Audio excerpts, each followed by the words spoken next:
In 722 before Christ, 27,290 people were torn from their homes in Samaria and taken to the other side of the known world. In their place came foreigners from Babylon, from Cutha, from Ava, and from Hamath. They brought their gods, their rituals, their customs, and at that forced crossroads of cultures, a people was born that the world never knew how to classify. But to understand how this happened, you need to go even further back in time. About 200 years before the deportation, when the 12 tribes of Israel still formed a single nation. King Solomon had died. His son Rehoboam took the throne with the arrogance of someone who inherited power without inheriting wisdom. The northern tribes asked for relief from the brutal taxes that Solomon had imposed to finance his monumental constructions. Rehoboam not only refused, but promised to increase the burden. The response was immediate. 10 tribes rebelled. They separated.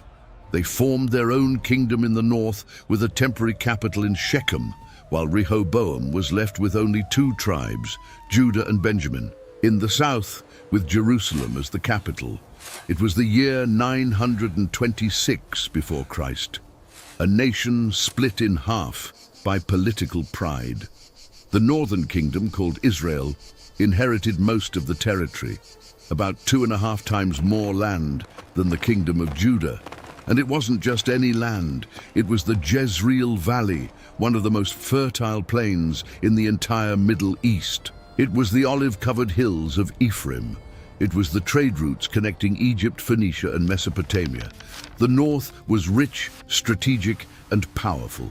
The south was smaller, poorer, and geographically isolated, surrounded by desert to the east and south, with uncomfortable neighbors like Moab and Edom on its borders.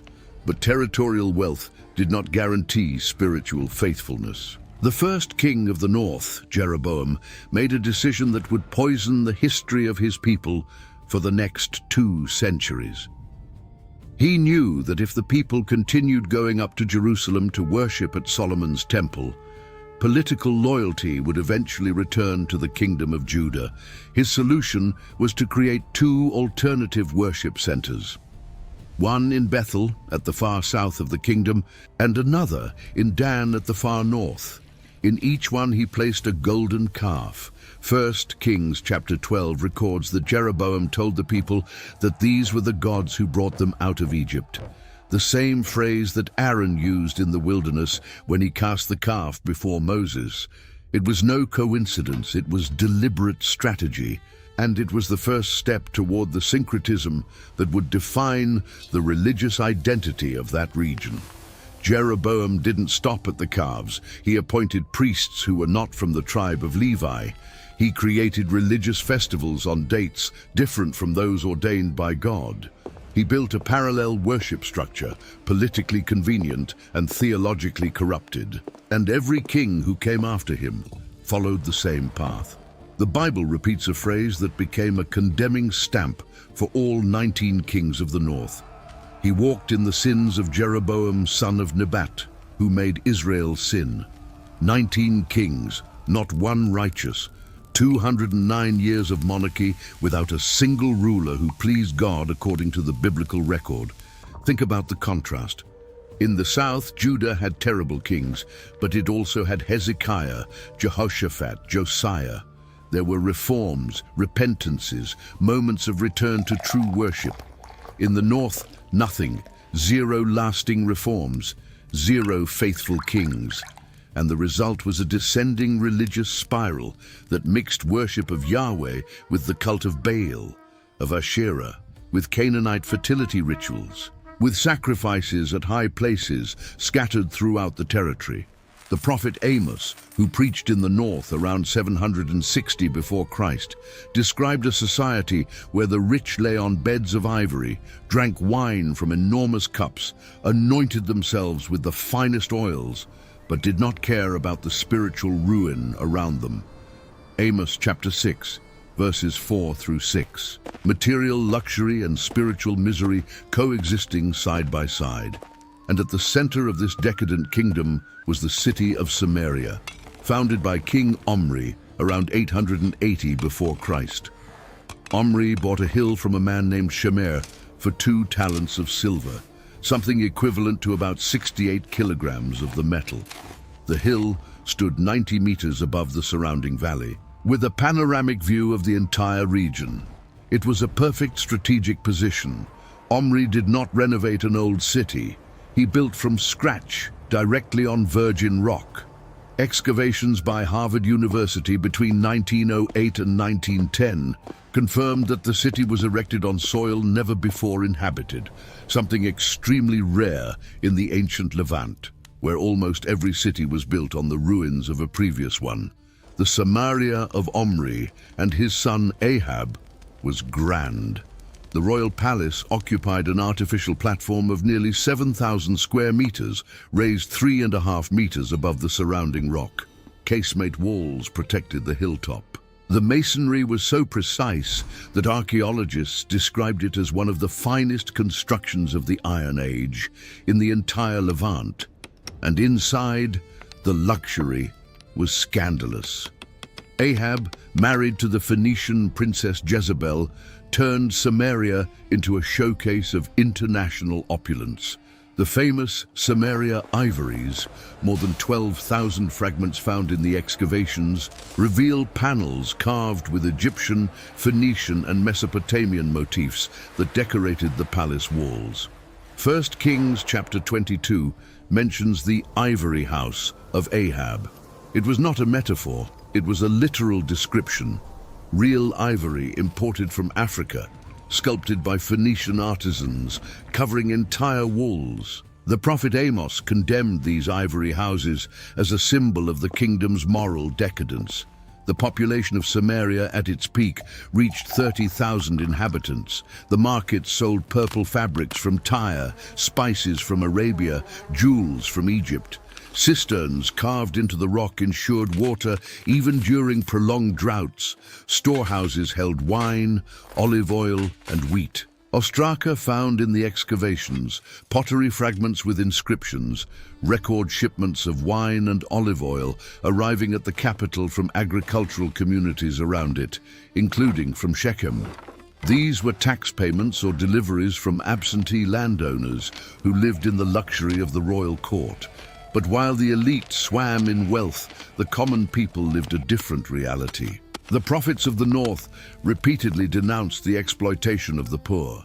Amos accused the rich of selling the righteous for money and the needy for a pair of sandals. Hosea described a society where there is no truth, nor mercy, nor knowledge of God in the land. The daily life of northern Israelites outside the palace walls was made of heavy agricultural labor on mountainous terrain, herding sheep and goats on rocky slopes, viticulture on terraces manually carved into the hillsides, simple stone houses with roofs of wooden beams and compacted mud, earthen floors, 1 or 2 rooms where entire families slept, cooked and stored their few belongings. Animals frequently shared the same space, especially in winter. And it was in this scenario that judgment arrived. Assyria, the most efficient war machine of the ancient world, turned its eyes toward the small kingdom of Israel. King Hoshea committed the fatal mistake of stopping tribute payments to the Assyrian emperor Shalmaneser V. Worse still, he tried to forge a secret alliance with Egypt. Shalmaneser found out, marched with his army, and besieged Samaria. The siege lasted 3 years. 3 entire years of a city completely isolated. Nothing came in, nothing went out.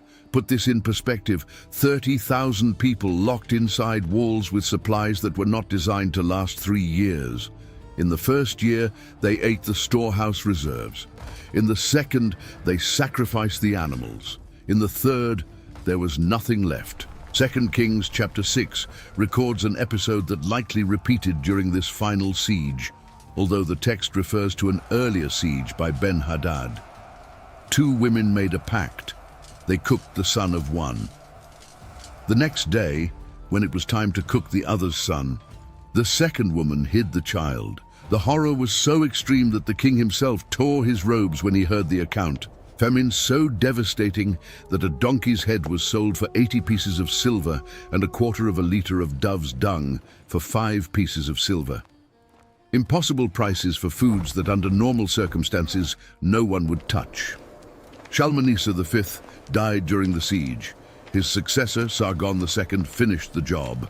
The walls fell, the Assyrian army entered, and then began the operation that would change the demographics, the culture, and the identity of that region forever. Sargon deported 27,290 people. He took them to Mesopotamia, to Media, to cities whose names the people of Israel had never heard. It was not just punishment, it was deliberate imperial strategy. Deporting conquered populations and replacing them with foreigners disconnected the people from their land, from their history, from their identity. A people without roots does not rebel. In place of the deported, Sargon brought people from 5 different regions. From Babylon, from Cutha, from Ava, from Hamath, and from Sepharvaim. 2 Kings chapter 17, verse 24. Each group brought their own gods. The Babylonians brought Succoth-Benoth. Those from Cutha brought Nergal, god of the underworld. Those from Hamath brought Ashima. Those from Ava brought Nibhaz and Tartak. Those from Sepharvaim brought Adramelech and Anamelech, deities to whom they burned their children as offerings. Suddenly, the territory that already suffered from religious syncretism was flooded by an avalanche of completely foreign pagan cults. But something unexpected happened. Lions began attacking the new colonizers. The death toll was so severe that the survivors sent a message to the king of Assyria saying that the god of the land was angry because they did not know how to worship him. Sargon's solution was pragmatic. He sent back one of the deported Israelite priests to teach the foreigners the ritual of the god of the land. The priest settled in Bethel and began teaching how to worship Yahweh, but the result was not conversion, it was mixture. 2 Kings chapter 17 verse 33 records that they feared the Lord and served their own gods. Hybrid worship. Yahweh coexisting with Nergal, Ashima, Nibhaz, altars to the God of Israel alongside altars to Mesopotamian deities. It was like trying to mix water and oil and calling the result one thing. And the Israelites, who stayed because not all were deported, began marrying these foreigners. Mixed marriages that produced children of blended blood, blended culture, blended religion. Over the decades and centuries, this hybrid population developed its own identity. They were no longer purely Israelite. They were not purely Babylonian or Cuthian. They were something new, something that the Jews of the South regarded with absolute contempt. The Samaritans, as they came to be called, developed a belief system that over time became surprisingly sophisticated. They kept the Pentateuch, the 5 books of Moses, as their only sacred scripture.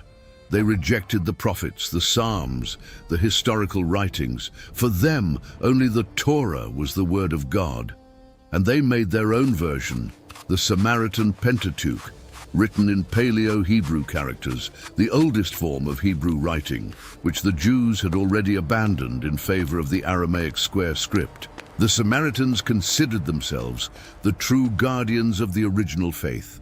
Their very name, Shomronim in Hebrew, means the guardians, guardians of the law, guardians of the tradition, guardians of what they believed to be the pure religion of Moses before any corruption.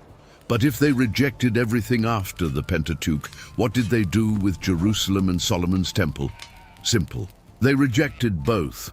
For the Samaritans, Mount Gerisim, near Shechem, was the true place of worship chosen by God, not Mount Zion, not Jerusalem, Gerizim, and they had biblical arguments for it.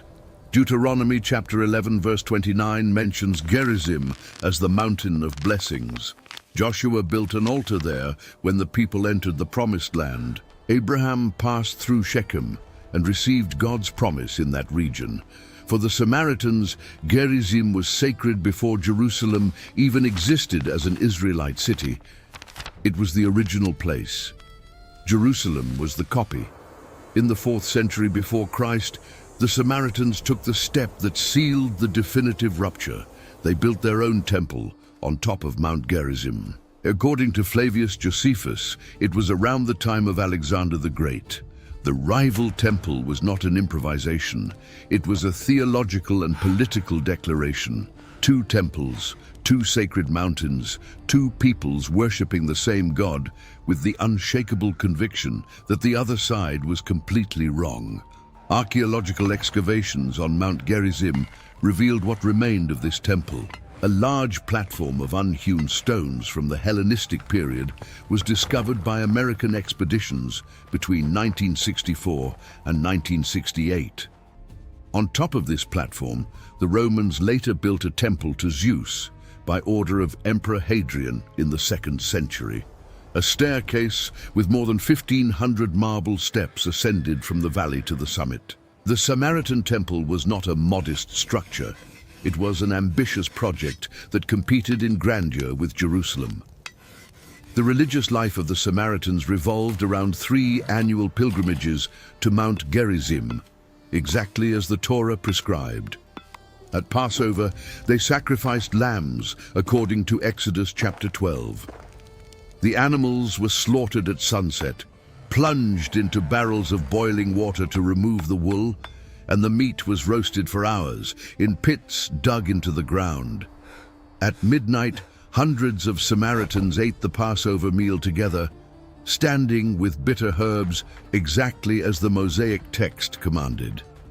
They also celebrated Shavuot, the Feast of Weeks, with prayer services lasting nearly an entire day on the stones of Gerisim. And during Sukkot, the Feast of Tabernacles, they built their booths inside their houses, unlike the Jews who erected them outdoors, decorating the ceiling with citrus fruits and branches of palm, myrtle, and willow.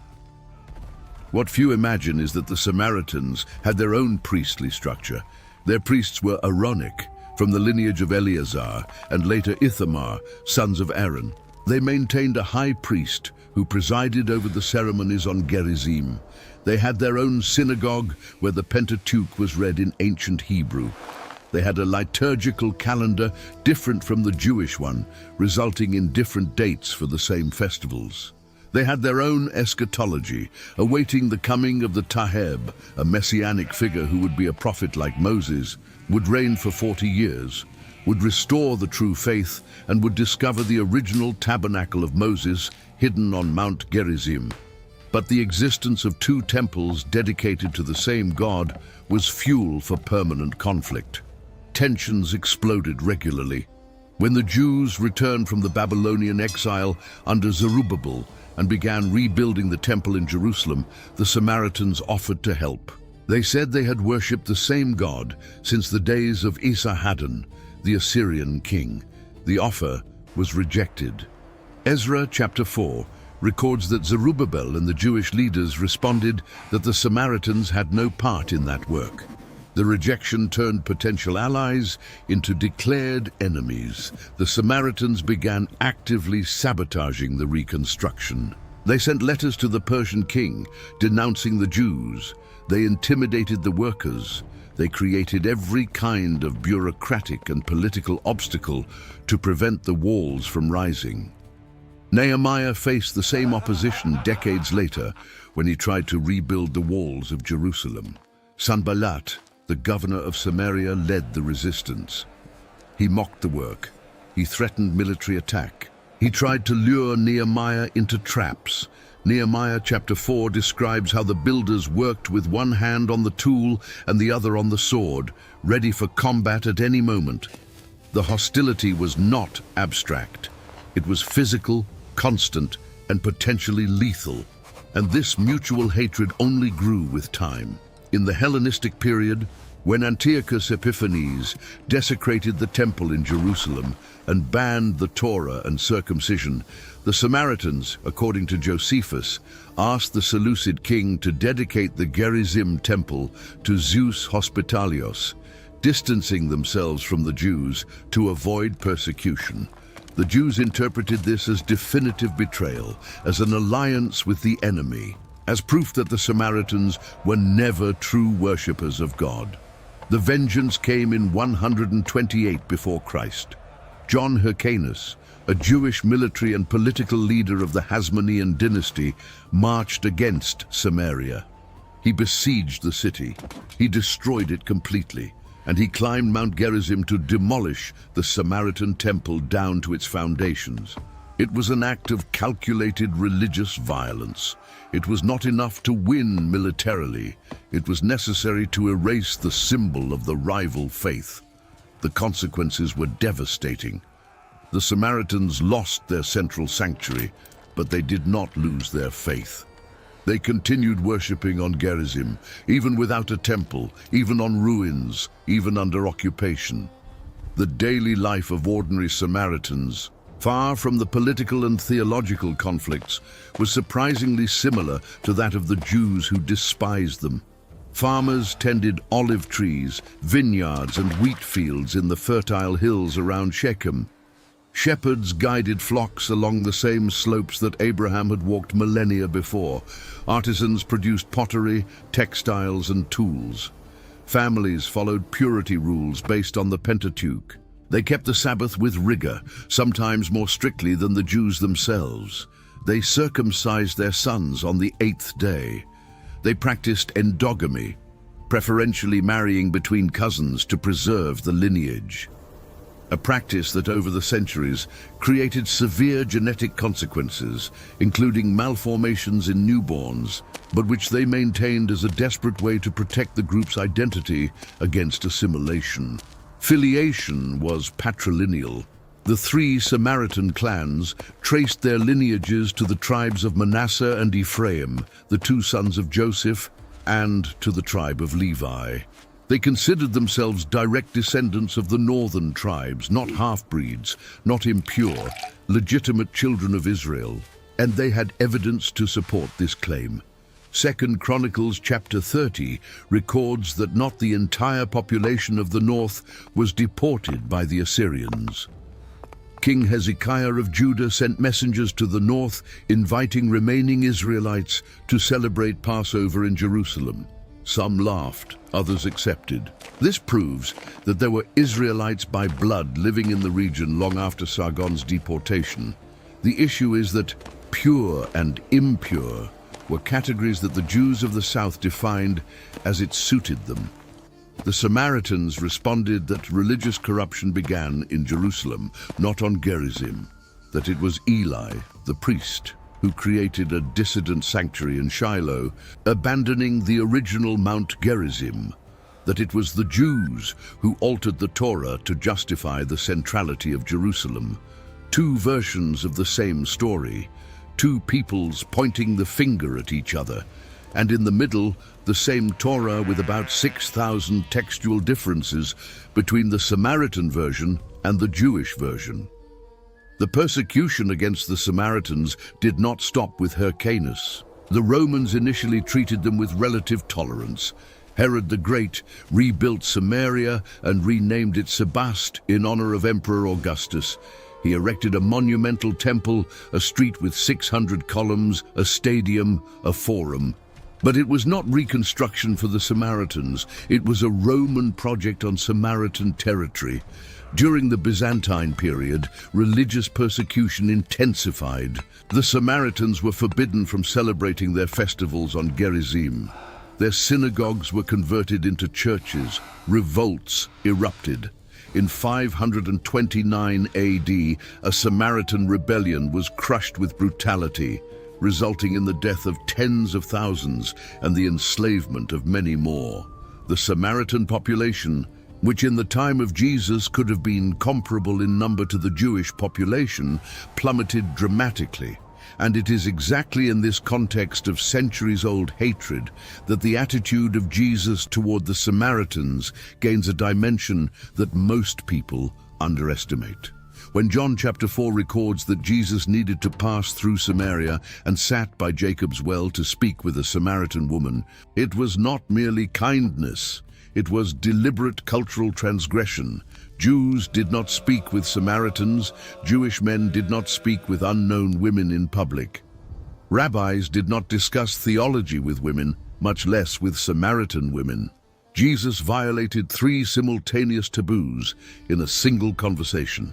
And when the woman raised the central question of the dispute, "Our fathers worshipped on this mountain, and you say that in Jerusalem is the place where one must worship," Jesus answered that the hour was coming when neither on Gerisim nor in Jerusalem would they worship the Father.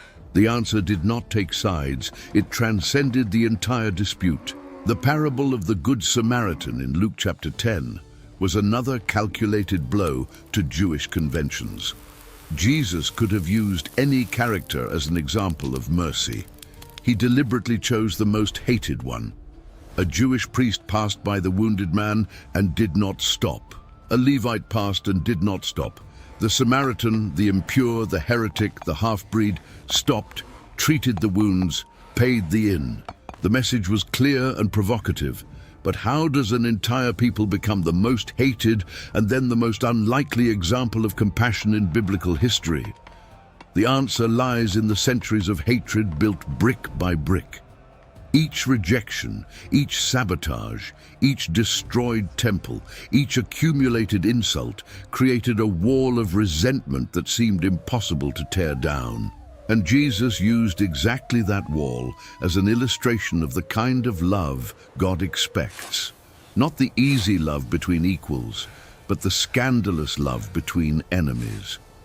After the resurrection, Acts chapter 1 records that Jesus commissioned his followers to be witnesses in Jerusalem, in Judea, in Samaria, and to the ends of the earth. Samaria was not an optional stop on the missionary itinerary. It was a mandatory station. And when Philip went down to Samaria and preached the gospel, Acts chapter 8 records that there was great joy in that city. The hated ones received the message that the religious people of Jerusalem had difficulty accepting. What the following centuries did to the Samaritans was brutal. Byzantine massacres, crushed revolts, forced conversions to Islam and Christianity. With each century, the number decreased, from hundreds of thousands in the 1st century to a few hundred in the 20th century. In 1919, the priestly lineage of Eleazar, which had sustained Samaritan religious authority since biblical times, became completely extinct. Since 1624, all Samaritans are descendants of the lineage of Ithamar, another son of Aaron, an entire community depending on a single genealogical line to maintain its priestly identity. When Sargon II finished the deportation, he thought he had solved the problem. Replace the people, replace the culture, replace the identity. That is what every empire does. But what no emperor could calculate is that identity cannot be deported. It adapts, reinvents itself, clings to the edges of memory, and survives. The Samaritans lost the kingdom, lost the ethnic purity that the Jews so demanded, lost the temple on Mount Gerisim, lost the majority of their population over millennia. From hundreds of thousands, fewer than 900 souls remain. A study from 2019 produced by the community itself counted 820 people living between Holon, near Tel Aviv, and Nablus in the West Bank. But they still read the Torah in the oldest Paleo-Hebrew script in existence. They still keep a scroll they say is more than 3,600 years old, locked in a wooden and glass case inside a steel safe in the Gerisim synagogue, shown to the faithful only on the Sabbaths of the 3 pilgrimage festivals and on Yom Kippur. They still sacrifice lambs on the same mountain where they believe Abraham offered Isaac. The empires that tried to erase them no longer exist. The guardians keep guarding.